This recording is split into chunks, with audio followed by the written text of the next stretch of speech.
Саламатсыңар, урматтуу окуучулар жана саламатсың урматтуу Микибай. Дос, сенин сурооңду кандай чыгарабыз? Биринчи чананы тартабызмы? Ага 4 жарчы чана. Арканы көздөй сүрүлүү күч. Ф сүрүлүү. Ылдыйды көздөй салмак. МЖ өйдөнү көздөй Н деп коет. Бул Н деген эмне? Бул могу чана менен жердин бетинин ортосундагы күч. Чана менен жердин бетинин ортосундагы күч азаят. Эгерде жип менен өйдөнү көздөй тартып алсаңыз, мисалы үчүн мындай деп элестетелик, бир нерсе турат жердин бетинде. Салмагы 100 ньютон болсо, өйдөнү көздөй 90 ньютон менен тартсаң,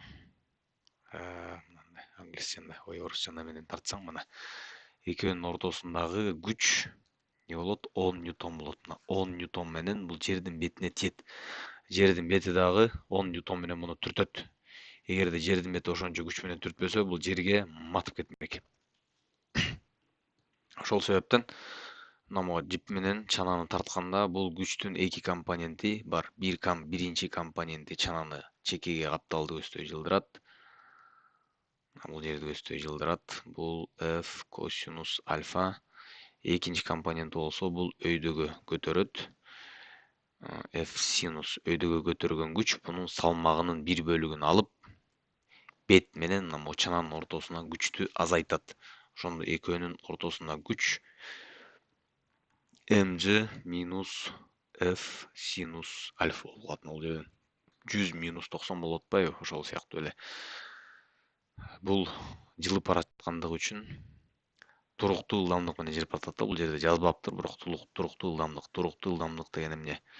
Туруктуу ылдамдык деген f net 0. Тагыраак айтканда, ылдамдануунун жоктугу f nеттин 0 экендигин алып барат. Себеп дегенде f net деген бул m көбөйтүлгөн a күч. F net деген жыйынтыктоочу күч. Оңго солго тартып отуруп, эң аягында аякты көздөй канча күч менен жылып баратат деген. Эстетип коелук. Бул жерге 100 ньютон менен тартса, бул жерге 20 ньютон менен тартса, f net канча болот? Оңду көздөй 80 болот. Энди мына бул жерден демек f net 0 болсо, мына могу күч сүрүлүү күчкө барабар экен да. Сүрүлүү күчтөн бир аз эле көбүрөөк экен.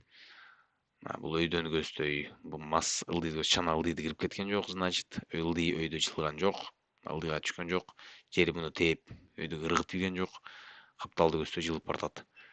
Демек, f net барабар 0 барабар f косинус альфа минус f сүрүлүү. F сүрүлүү эмнеге барабар?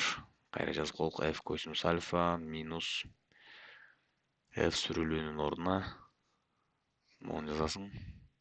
mg минус f синус альфа көбөйтүлгөн сүрүлүү коэффициенти. Ушунун бардыгы 0га барабар. Мунун бардыгы.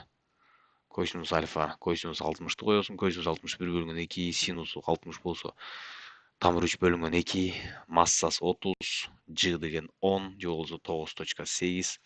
Ошого көбөйтөсүң, сүрүлүүнүн ордуна 0,01 коесуң дагы, эң аягында мына ушул жерден f'ти табасың. Ушу менен бүттү. Чайнап берген аш болбойт. Өзүң чыгарып туруп жообун кара дос.